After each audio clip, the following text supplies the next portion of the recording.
mga birit ako ng takbo, mga 60-80. Mga pagka nakatakbo na ng 200 meters, 300 meters, Yun! ugak, mamamatay. Dito ay talagang umanda. Dahil ako inabot sa 13, pinalinis ko yung kuhan nito. Yung Carburetor. para makauwi. Nilinis naman. Ay, hindi ko alam kung na-adjust niya kung anong... Tapos simula nung nilinis, Yun pa rin. kapag tumatakbo, tumitirik. Namamatay naman. Namamatay. Namamatay naman. Pagpauwi na ako. Pero pag pa-13 ako, chill-chill lang ang takbo ko. Hindi ko inihahapit eh. Pero pag pauwi na ako, pag ako'y pauwi, natiyod na ako siya. Nakakailang patay. Yung baron na parang nagbabara. Pag namatay, tapos titigil mo lang ng count, andar na ulit. Oh, carburetor lang. Kasi kinakita ko nga vlog mo eh. Video natin. Nagbablog ko pa eh. Nakakita ko nga. Bagong gawa. Oh, yan natin yung carburetor. Carburetor lang yan. Kasi ganyan yung motor ko, nag-overflow.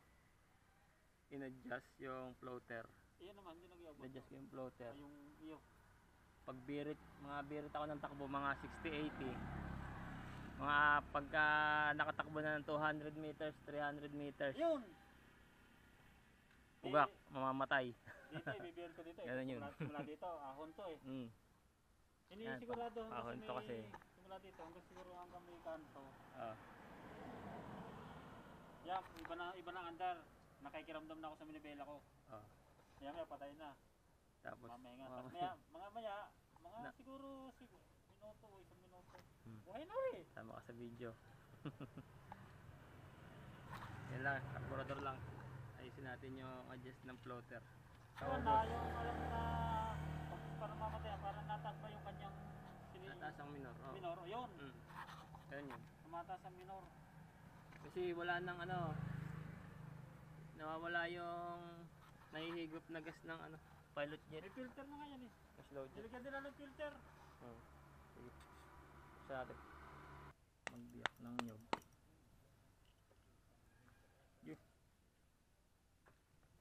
Yun o. Puno naman. Ang problema niyan, ito. Sasara yan. Maagang nagsasara yung yung floater. Nagsasara ba? Ayan. Adjust kasi, sobrang adjust. In-adjust ano? Sabi na. Kaya siguro.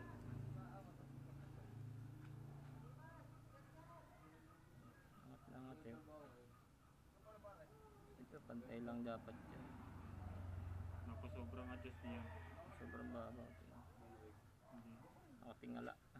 Tingala. Kaya pag napuno masara agad. Ngayon. Yan na. Kanina. Adjust na natin. Pantay na. Kanina nakatingala. Nakaganon. Oo, tingala kanina. Nakita. Lampas pa nga dyan eh. Lampas pa nga. Baba pa natin konti. Nakasobra yun. Dumidikit na din. Baka mag-overflow naman pag ganito. Sobrang baba. Ganyan lang. Tapos pa natin konti. Kanina kasi ganun. Oo, tingala. Kaya pag tumaas yung level ng gas, sasaran agad siya. Mahina. Mahina yung kung bababa man, pag umaandar, bumababa. Konti lang yung bukas niya. Mas mabilis na uubos ng carburetor yung higop niya kaysa sa pasok ng gas. Kaya tumitirik. Baka siguro kanya adjust yun. Kinukuhan. Parang tumulin ang takbo. Mahina ang pasok ng gas. Ano nangyayari? Kaya tumitirik. Hindi mo kailangan natulin ang takbo. Kailangan kung meron ako sa gagas. Hindi siya tutulin. Pupunta. Hindi nga natulin eh. Wala mo na pasok na gas. Ayun, natulin. Palusong. Pag palusong lang matulin. Hindi namamatay. Kasi nga hindi nagagas. Mahina yung pasok ng gas niya. Kaya ka tumitirik eh. Tignan mo, kaya pagka yung tumirik ka, Antay ka lang mga ilang minuto. 2 minuto, under na ulit. Kung lang, makapahinga ng kapiraso. Tansya ko ulit. Dara naman, takbo. Pagbirit ulit, wala, patay na naman. Mga 300 meters, 500 meters mo lang itakbo ng birit. Pag galing ako sa Birit ka na ulit. kontrese, diyan ako namamatay sa... Pwede na to. Wala, makalampas ng agorat ng katawag. Bilis ko doon. Amore. O kaya naman, minsan doon sa may mahaba, yung mataas na lupa na. Yung boundary. Pinipit yung makanta ng boundary. Pero chill-chill na lang ngayon, kuhan. Takbo. Para doon mo. Pero iba na yung kuhan. Iba na yung tansyada ko sa ninyo turbo.